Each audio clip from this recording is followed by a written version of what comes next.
Bismillahirrahmanirrahim. Assalamualaikum warahmatullahi wabarakatuh. Saya Tiara Rismayanti dan saya di sini akan mempresentasikan makalah saya yang bertemakan kekuasaan absolut dan kekuasaan relatif pengadilan agama ataupun mahkamah syariah.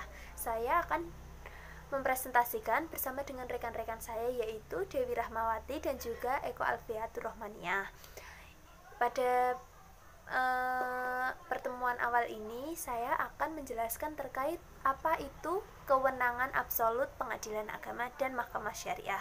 Sebelum saya menjelaskan terkait apa itu kewenangan absolut dan kewenangan relatif, terlebih dahulu saya akan menjelaskan apa itu kewenangan pengadilan agama, tugas pokok pengadilan agama.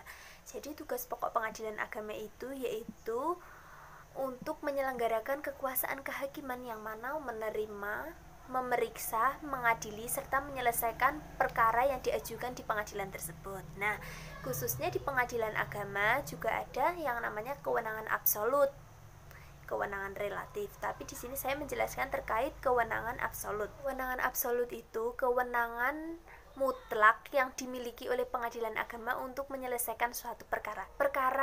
Perkawinan misal bagi orang Islam ya, yang memiliki kewenangan mutlak menyelesaikan perkara tersebut yaitu pengadilan agama gitu. Kemudian kompetensi absolut pengadilan agama ini diatur dalam Undang-Undang Nomor 7 Tahun 1989 tentang Pengadilan Agama. Sebelum undang-undang tersebut mengalami perubahan itu ketika masih dalam Undang-Undang Nomor 7 tahun 1989 pada pasal 49 ayat 1 menyebutkan bahwa pengadilan agama itu hanya mengadili perkara-perkara bagi orang Islam khususnya di bidang perkawinan, warisan, wasiat, hibah, serta sedekah. Itu sebelum terjadinya perubahan. Selanjutnya di Undang-Undang Nomor 7 Tahun 1989 pasal 50 itu juga menyebutkan jika terjadi sengketa terkait bidang yang telah disebutkan dalam pasal 49 ayat 1 tadi, biasanya itu sebelum terjadi perubahan yang menangani kasus tersebut itu harus minta persetujuan, harus diputus dulu oleh pengadilan umum, kemudian baru dilaksanakan oleh pengadilan agama. Sehingga hal ini sebelum adanya perubahan itu pengadilan agama itu belum bisa berdiri sendiri gitu. Peradilan agama kedudukannya hanyalah sebagai subordinat dari pengadilan umum yang mana tidak dapat memeriksa, memutus dan menyelesaikan masalah secara mandiri. Itu sebelum adanya perubahan. Pada perubahan pertama itu berdasarkan Undang-Undang Nomor 3 Tahun 2006 bahwasanya pengadilan agama itu kewenangan absolutnya menjadi semakin luas, yang mana tidak hanya di dalam bidang perkawinan, kewarisan, wasiat, hibah, serta sedekah, namun juga diperluas dengan adanya ditambah dengan infak, zakat, serta ekonomi syariah.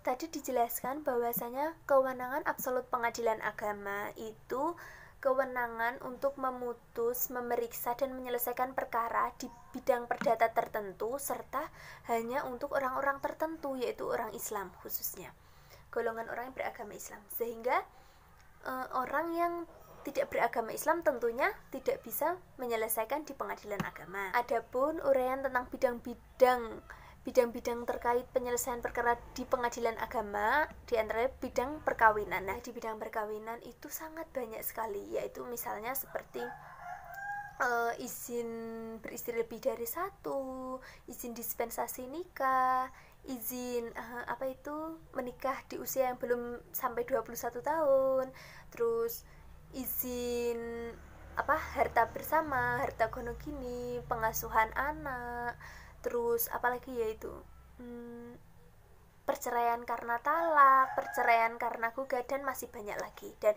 itu adalah kewenangan pengadilan agama bagi orang Islam di bidang perkawinan, seperti itu. Adapun juga di bidang zakat, infak, sedekah, ekonomi syariah, dan lain sebagainya.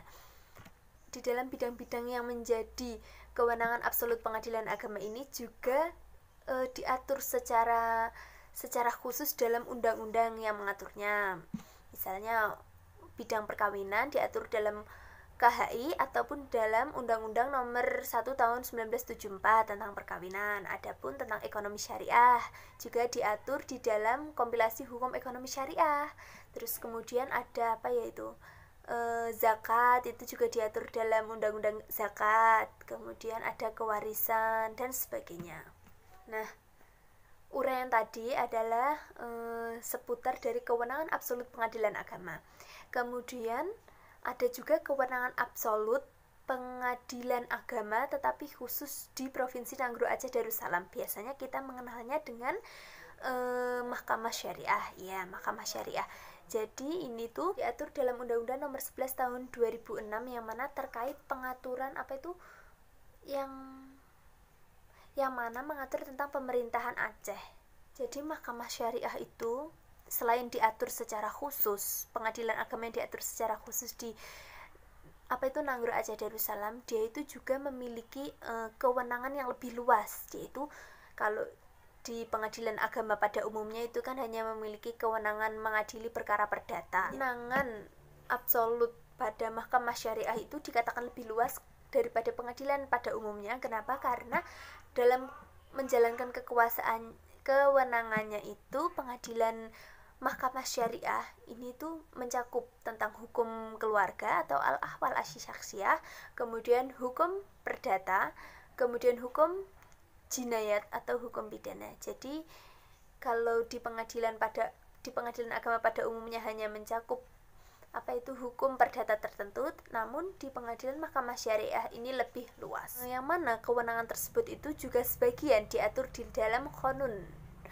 Berdasarkan syariat Islam diatur dalam qanun Aceh. Jadi dalam Mahkamah Syariah tadi kan ada memiliki 3 kewenangan yang lebih luas. Di bidang hukum keluarga itu semua jenis hukum keluarga yang ada di pengadilan agama kecuali wakaf, hibah, dan sedekah.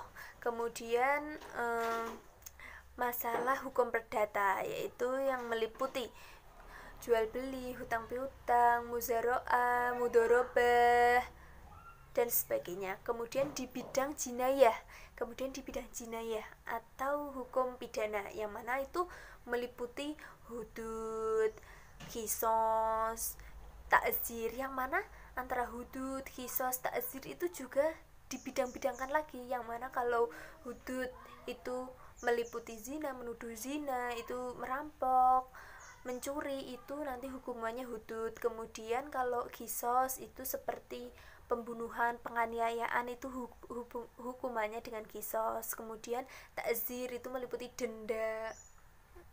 Sekian pemaparan saya terkait pengadilan agama, akan dilanjutkan oleh rekan saya yaitu Dewi Rahmawati.